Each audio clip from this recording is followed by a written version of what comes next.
Hey there, hi everybody. Welcome back for another 1908 game. We've got the Washington Senators here again at the New York Highlanders. Of course, the reason why we're choosing this game is because the Highlanders are 4-1, and they are in second place currently, right behind Boston. Let's see what happens here. Jim Delahanty starts it off for Washington, rolls the 65 for a 35, and there's going to be a little E that pops up here. And the little E rolls the 66 out of the range. This little foul out that's hit over to Conroy at third base. One away. Here's Clyde Milan. And Clyde rolls a 13 for a 14. He gets the walk. You'll notice here on the card, you just notice this, he has a 4 there and 13 in the double column. That's interesting because you so rarely will see the 4. There's another one here. Very, very rarely see that these days, but it does happen every once in a while, I suppose. That will bring up Jerry Freeman. We're going to take a look at Milan's card. He does have the 11, and that's what I was looking for to see if we want to hit and run. You got to hit and run a lot, and the roll is a 51 for a 9, and that's going to end up being a ground ball over to ball at shortstop, throws to first base for the out. That moves Milan up to second. Now there's 2 away, though, and here's Bob Gainley. And he rolls a 63 for a 31. That is a fly ball over to Hemphill in center field, makes the catch for the out, and we go to the bottom of the first, and here is Charlie Hemphill. He rolls a 62 for a 12. That's a ground ball over to Freeman, does it himself at first base, 1 out. Here's Willie Keeler, and you can see that better than I can. That is an 11. It is what I thought it was. That ends up being a 7 for a single to right field. Up comes Harry Niles now. Niles rolls the 25 for a 10. We didn't have a play on, but it's just as good as if we did. Single to right sends Wheeler to third. Niles and steals a base as the next batter comes up. And it's none other than Hal Chase. So Hal Chase is up there with a chance to do something. We'll bring the infield in, even though it's early. And I think we're going to go ahead and let Chase swing away. I think that's probably the best thing to do in this situation. The roll is a 31 for a 9, and that's a fly out over to right field to Clymer, and that will score 1. And so Hal Chase has started this off early off for the Highlanders by driving in the first run of this one with a sacrifice fly, and it's 1-0 Highlanders here in the bottom of the first inning. Yeah, there you have it, and we will see if Washington's able to come back or not from that one. Jake Stahl now is the next batter with 2 outs, runner on third base. Of course, as you know from watching these before, is 1908, so with 2 outs, I mean, you need a prayer. The roll is a 65 for a 35. There's a little high pop-up over behind shortstop, or behind second base, rather, to McBride at shortstop, who makes the catch, and we go to the top of the second. Otis Clymer now. Roll is a 34 for a 44, and we have a potential little E roll. Let's see what happens. The roll is a 14. That is within the range. That changes that dice roll to a 22. That's an error on Rube Manning, the pitcher. Clymer climbs over to first base. I guess we'll say it that way. Up next is Bill Shipka, and we're going to bunt. It's time to bunt. The roll is a 25 for a 10. That would have been a pretty good base hit if we weren't bunting. Instead, that is a little bunt over to Chase, the first baseman, who throws over to Niles, covering the bag for the out. 1 away. Here's George McBride with a chance to drive in Clymer. McBride rolls a 41 for a 28. That's a ground ball over to shortstop. Ball throws to first base for the out. Clymer able to go over to third base on that play, so it was a productive out. Gabby Street now. And the roll is a 55 for an 8, and that's going to be a fly ball over to right field, and Keeler's got it. And that is that. We go to the bottom of the second inning. Here's Neil Ball. Roll heat for ball is a 63 for a 31. That's a fly ball over to Milan in center field for the first out. Here is Whit Conroy, who rolls a 42 for a 32. That's a fly ball over to right field to Clymer for the second. Walter Blair now. He rolls a 43 for a 29. It's a comebacker over to Charlie Smith, throws over to first base for the out, and we go to the top of the third inning just like that. Some of these games are fast-moving. Some of them are slow-moving. You never know what's going to happen. Just sort of depends on your dice rolls. And Charlie Smith rolls a 25 for a 36. That's going to be a ball. We'll have another roll. Next roll is a 21 for a 13, and so Smith strikes out. That's the first strikeout for Rube Manning, and here's Jim Delahanty. He rolls a 46 for a 13. There's your second strikeout, and here comes Clyde Milan now. 2 outs here, top of the third. Milan rolls a 52 for a 27. He hits a little ground ball over to Conroy, throws over to first for the out. We go to the bottom of the third, and up is Rube Manning. His roll is a 34 for a 44. Little E check time. And that rolls a 31. Nothing to worry about. That's a little fly ball over to Milan in center field for the first out. Here's Charlie Hemphill. He rolls a 66 for a 0. And this is going to go somewhere. The next roll is a 54 for an 11. So Hemphill gets the single and then steals second base with Willie Keeler up there. And he is in position to score. Let's see if the Yankees can knock him in. Keeler rolls a 65 for a 35, and that's a little pop foul over to Shipka behind third base for the out. And that means there's 2 away now for Harry Niles. and he rolls a 31 for a 9, and that is a single that scores the runner for the second run for the Highlanders. However, Niles is then thrown out, attempting to steal second base with the next man up there. And so 2-0 now Highlanders is the score, and they've been able to do it little by little. They're sort of poking you to death, and that's kind of the thing you have to do here in the dead ball era, especially with a season like 1908. I mean, there's a lot of sort of death by 1,000 pokes that goes on. Jerry Freeman next up there rolls a 35 for a 37. That's going to be a strike, and he gets to roll again. Next rolls a 55 for an 8, and there's a single to left center, and that brings up Bob Gainley again. And we're going to bunt. We're going to swing away. I think we're going to swing away in this situation. That's, by the way, it's the first base hit for the Senators. Gainley rolls a 52 for a 27. That's a little ground ball over to third base. Conroy's got it, and he flips it over to Niles at second base. They try to make the double play, but Gainley's able to beat it out. There's one away now, and there's Otis Clymer, who climbs up there again, and he rolls a 22 for a 7, and there's a base hit. A little hit over to right center field, and Gainley able to advance one base. Brings it Bill Shipka. And I pause a second here trying to think. So do we bunt here, or do we want to just swing away? Let's probably bunt. Probably the best thing to do. The roll is a 42 for a 22, and he reaches first on catcher's interference, which is one of those kind of bizarre plays. We had one in Diamond Mine the other day, didn't we? Well, now we've seen one here in Skeetersoft NPIII as well, so never think that it can't be done. And of course, this is always bizarre when it comes up, and you kind of try to picture in your mind exactly what it is that happened.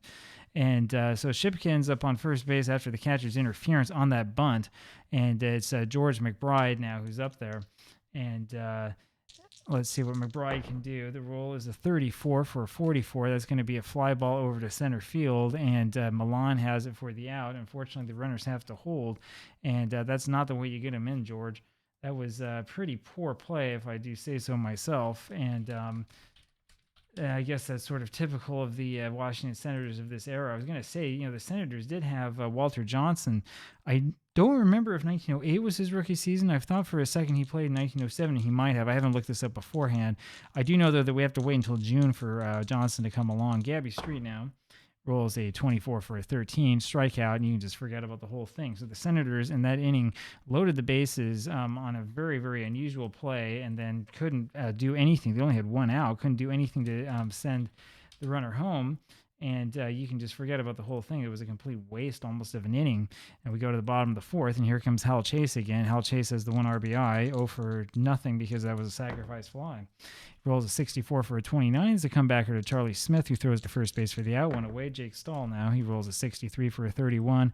Little fly ball over to Milan in center field. 2 away. Here's Neil Ball, and he rolls a 26 for a 27. That is a ground ball to Shipka. Throws over to first base for the out. We go to the top of the fifth inning. Pretty fast-moving game again. Charlie Smith now rolls a 26 for a 13 for the strikeout. Strikeout number 4 by Rube Manning. Next up, Jim Delahanty rolls a 32 for a 26, which is a ground ball over to Niles. He makes that throw over to Chase. 2 away, Clyde Milan. Milan rolls a 26 for a 30, and that is a fly ball over to Stahl in left field, and that will do that. Up we have now is Whit Conroy, bottom of the fifth inning, 2-0 still Highlanders. Conroy rolls a 63 for a 31, fly ball over to Milan in center field. 1 away. Here's Walter Blair. Blair rolls a 31 for a 36. That will change to 39. That's just a strike. Doesn't matter either way. Next roll is a 35 for a 22, and that's going to be an error. Or I'm sorry, it's going to be a little ground ball over to, I think it was, Freeman, who flips over to Smith covering first base. And so I think it's the first baseman, Freeman, who ends up with that check for an error, and he ended up doing all right on that play. And that brings up Rube Manning, for the Highlanders. I have to remind myself where I am. Manning rolls a 62 for a 12. There's a little ground ball over to Freeman again, makes another good play on it. And Freeman is the leadoff batter here in the top of the sixth. How about that? He rolls a 55 this time around and gets a single to a left center for the base hit. And that brings up Bob Gainley. And trying to remember what exactly it is that we did last time. I think... Have we tried a hit and run with him? Well, we're probably not going to do that. He doesn't have that. I'm looking for these first column 11s, because the problem is you roll, like a 14 or something, and what happens is he gets thrown out stealing. We're going to try to bunt with Gainley instead. He rolls a 42 for a 13, and that's a foul strike. One of the nice things about these bunts is that those 13s just turn into foul strikes. Next rolls a 34 for a 44. We should have hit and run. That would have been a base hit. Instead is a bunt over to Chase, I believe. First baseman flips over to Niles, covering the bag for the out, and that moves Jerry Freeman up to second base. So that's kind of what we wanted to do. Otis Clymer now has a chance to at least drive one and make this a ball game again, and he rolls a 22 for a 7, does exactly that, and that drives in the run. And see, sometimes bunting does help, right? Sometimes you do want to bunt in these situations, even though the powers that be in baseball in our age don't quite realize that. It does help to bunt. It's better to bunt than to strike out because you get that runner in scoring position and then you get the base hit where you didn't expect it, and suddenly you've got a run instead of a bunch of nothing. Bill Shipka now up there. Rolls a 14 for a 43, and we're going to have the little E come up again, and it's a 15, and that means that's going to be a 21 in an error. There's first and second on an error by the first baseman, Chase. So Ball makes a good play, throws over to Chase, and I don't know what it is that Hal Chase does with this ball, but whatever he does with it, it's not pretty, and the New York fans here are probably livid with him. I imagine that the fans in New York were probably upset with Hal Chase pretty frequently, honestly, given the stories that I've read. But we could talk about that one another time. George McBride now, runners in second and third, one out, and I think we're going to pitch to him. I don't think that we want to put him on, so we'll pitch to him. We're, of course, going to bring the infield in. We're not going to bunt with McBride. Let's see if he can get some sort of hit. Rolls a 62 for a 12, and that's a strikeout, so forget about that. Maybe I should have bunted with him, huh? Gabby Street now, his runners on second and third, still two outs now, rather. And the roll's a 42 for a 22, another strange roll. And that ends up being a ground ball over to third base. That's over to Conroy, throws over to first base for the out. We go to the bottom of the sixth inning, 2-1 Highlanders now. And here's Charlie Hemphill. He rolls a 35 for a 9. That's a little pop-up over to Shipka at third base, one out. And here's Willie Keeler. He rolls an 11 for a 7, big base hit for Willie, and that will bring up Harry Niles. I think that we want to, we do want to do the hit and run. You can see I'm always looking that up now because if Bill Stafford ever watches this, Bill, you got me worried, man. Harry Niles now has got the roll 26 for a 27. Good hit and run ground ball over to Shipka. Makes the play over to first base. That will keep them out of a potential double play. Now with 2 outs, here is Hal Chase. And Chase rolls a 41 for a 28. That is a ground ball over to shortstop. McBride has it, throws over to first for the out, and we go to the top of the seventh inning. Charlie Smith up there again. Rolls a 24 for a 13. There's strikeout number 6 for Manning, Jim Delahanty now. He rolls a 22 for a 7, and that's a single. And every time you see a single for anybody on the Senators, I've got to go check and say, what are we going to do? We're going to hit and run with Clyde Milan. Let's make it happen.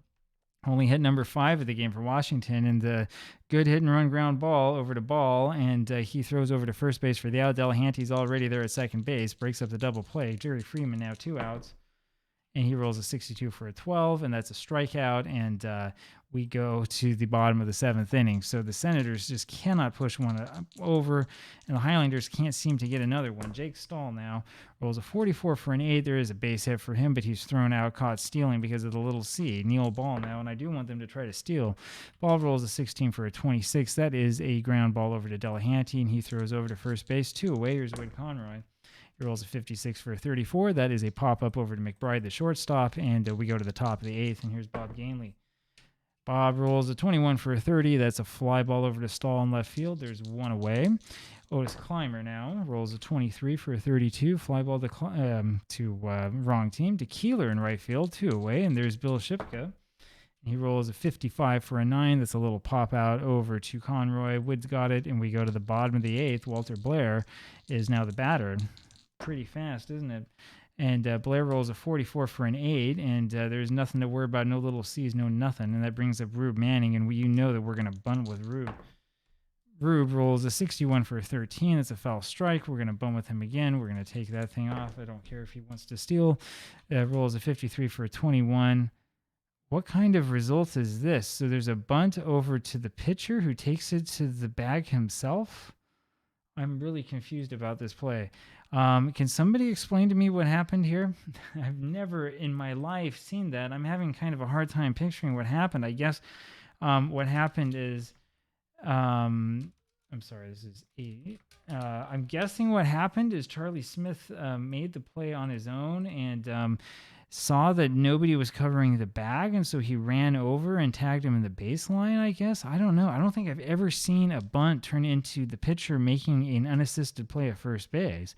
I don't think I've ever heard of the pitcher making an unassisted play at first base. If you know what this could be, let me know, because I would love to know your explanation. Charlie Hemphill now rolls an 11 for a 0, and he's going to go fishing. Next roll is a 56 for a 6, and that double will score the run, and that makes it 3-1 here. Highlanders, who suddenly are in control of this one, and so that strange play ends up being completely useless in the long stretch of things, and it's going to look like a whole bunch of nothing in the box score, and nobody's going to notice it until maybe 120 years later when some idiot on YouTube like me comes along and wants to analyze all this stuff. Wee Willie Keeler now up there with 1 out, runner on second base, and he'll roll a 54 for a 45 as a fly ball over to Clymer in right field, makes the play, and Hemphill is staying put. Here's Harry Niles now. He rolls a 12 for a 24. We do have a little E to worry about, though. And the little E roll is a 53. That means this little pop out over to McBride, the shortstop. He makes the play. We go to the top of the 9th. No errors in this game for the Senators. 3 committed by the Highlanders, although the Highlanders have the 3-1 lead. And McBride rolls a 31 for a 14, and that's a walk, and that's something that you definitely want to see. We're going to keep Gabby Street in this ball game. We're not going to pinch hit for him. We'll just have him bunt. It's a little bit strange to bunt, though, I think, in this situation, but so we're going to take the bunt off. We'll have him swing away because they're down by 2. Rolls a 56 for a 34. That is a pop-up over to ball. That did a bunch of nothing.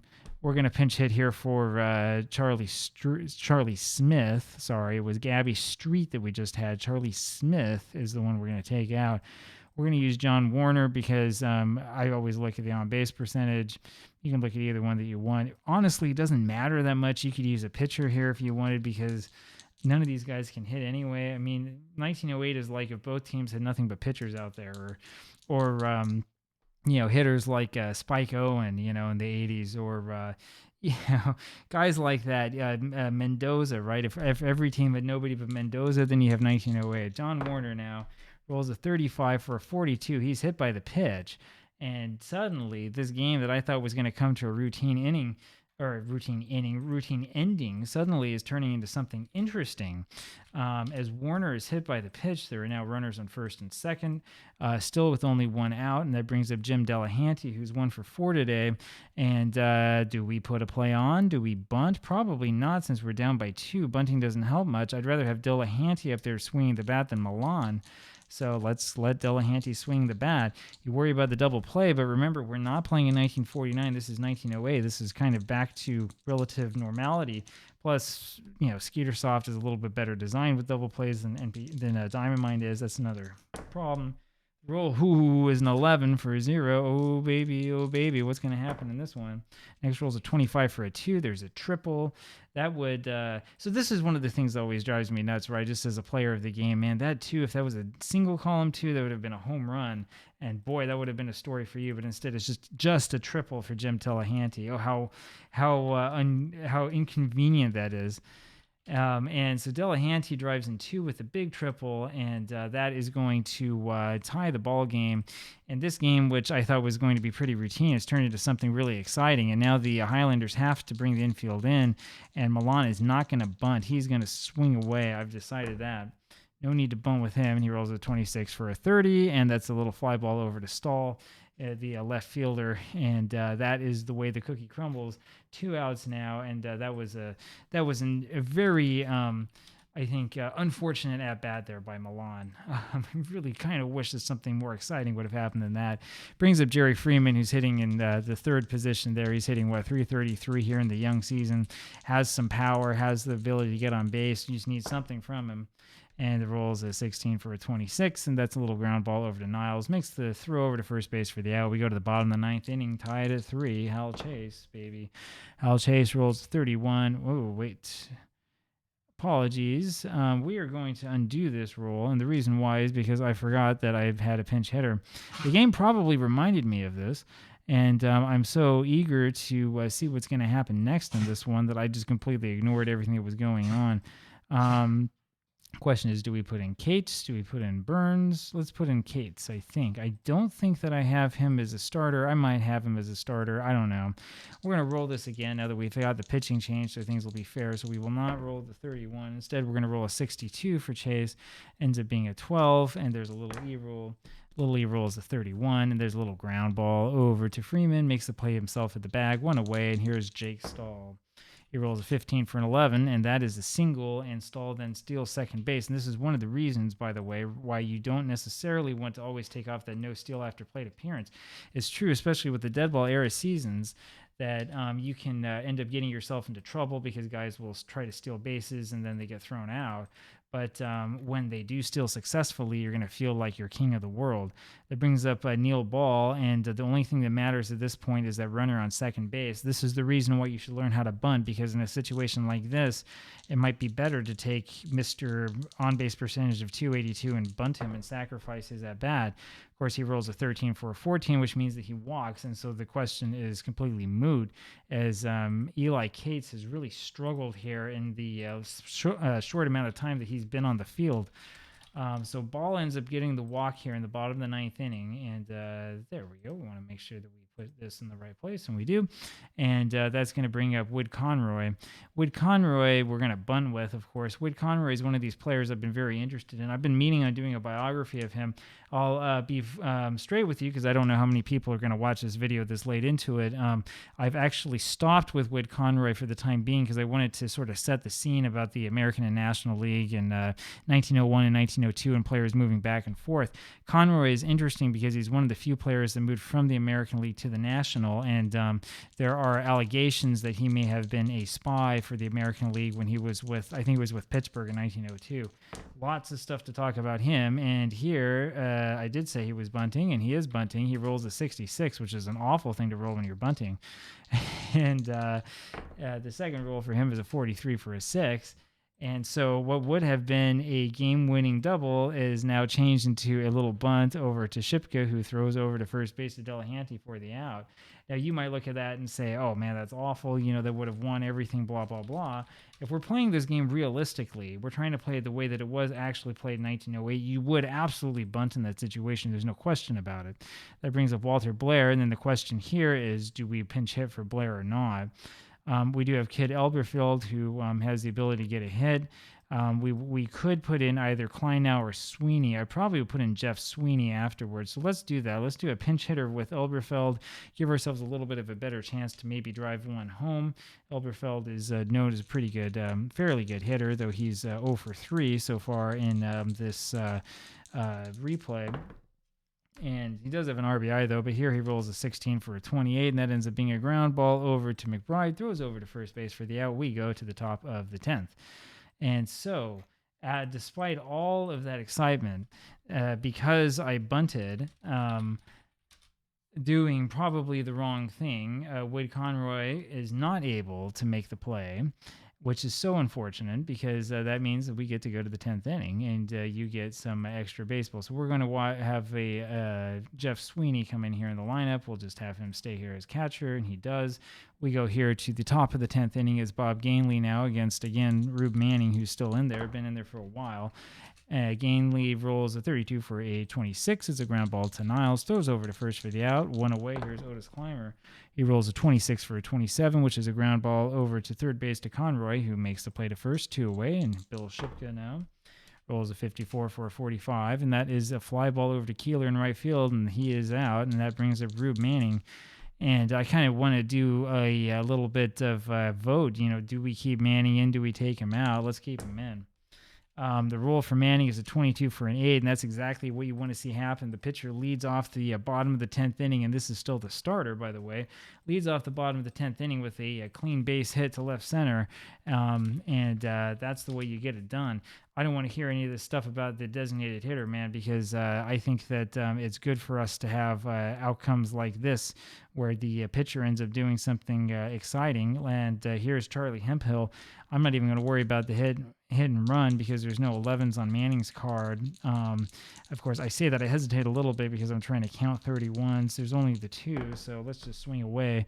The rule is a 35 for a 9. That's a ground ball over to Shipka at third base, who throws over to first for the out. 2 away, or I'm sorry, 1 away. And that will bring up Niles next. So Hemphill able to do his job by just moving the runner over, putting him into scoring position. I'm sorry, not Niles, it's Keeler who's up next. And Wee Willie Keeler has a chance to win this one. 2 for 4 today, hitting only 200 this season, not hitting so well so far. His roll is a 26 for 27. That's the last thing in the world you want to see happen because that means it's a little ground ball again over to Shipka, throws over to first base. Manning cannot move up because of the play being right in front of him. And so now there's 2 away, and now it is time for Niles. So the reason why I was a little bit confused there is because this indicator goes down automatically. It's all right. I'll get used to this one of these days since we've only played like 100-something of these games, right? Niles rolls a 44 for an 8, and I think that'll score the run. Let's see. And it's a single over second base, and that will score the run because Manning has the fast rating, and the Highlanders do win this one in 10 innings. Final score is 4-3 New York, and the fans will go home happy, and we go home happy. I can go to bed happy now. Man, this was a really exciting game. And I feel like every time I play 1908, I have this thought, this idea in my head that, this time it's just going to be a routine one and it's not going to be interesting at all. But I feel like every one of these games is interesting. They're all close, right? I think that's kind of what comes from having, this environment where runs are scarce and base hits are scarce and stuff like that. There's a lot of running, there's a lot of sacrificing, a lot of different things you have to do.